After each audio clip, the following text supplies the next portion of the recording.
Saudara, setiap orang pasti ingin menikmati kebahagiaan selama dia hidup di dunia ini. Setiap orang berlomba-lomba, setiap orang berjuang untuk itu.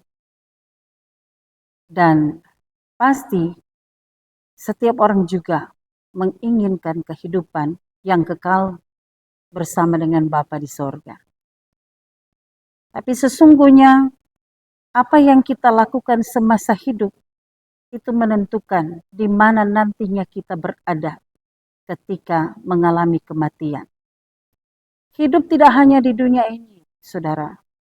Tapi ada yang namanya hidup sesudah kematian yang akan menuju kedua tempat, sorga atau neraka.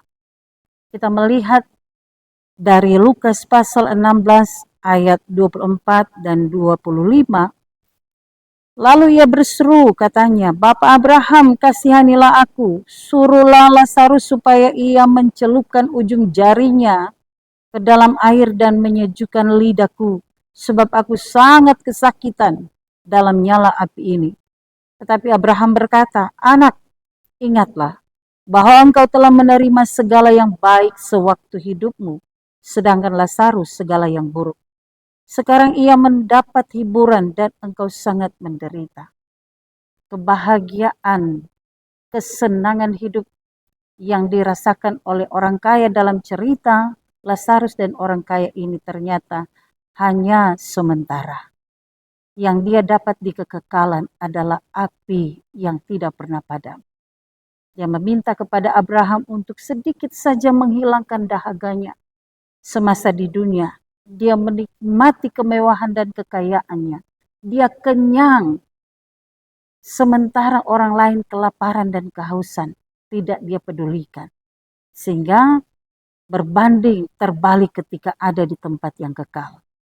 Yang menikmati kesengsaraan selama di dunia, yaitu Lazarus, dia menikmati tempat yang kekal, yang indah bersama Bapak Abraham di tempat yang disebut sorga.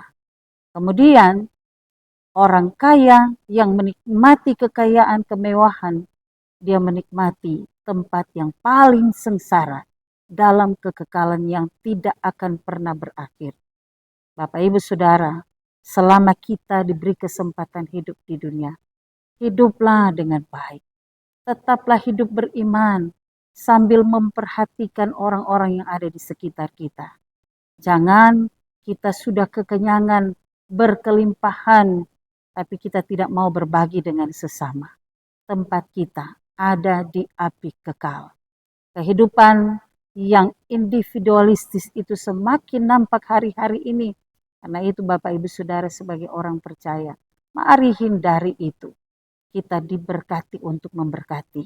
Ketika kita memiliki berkat sesungguhnya itu bukan hanya berasal dari usaha kerja keras kita. Tapi yang pertama-tama itu datangnya daripada Tuhan supaya kita mempergunakan itu bagi kemuliaan Tuhan. Supaya kita boleh jadi berkat. Amin.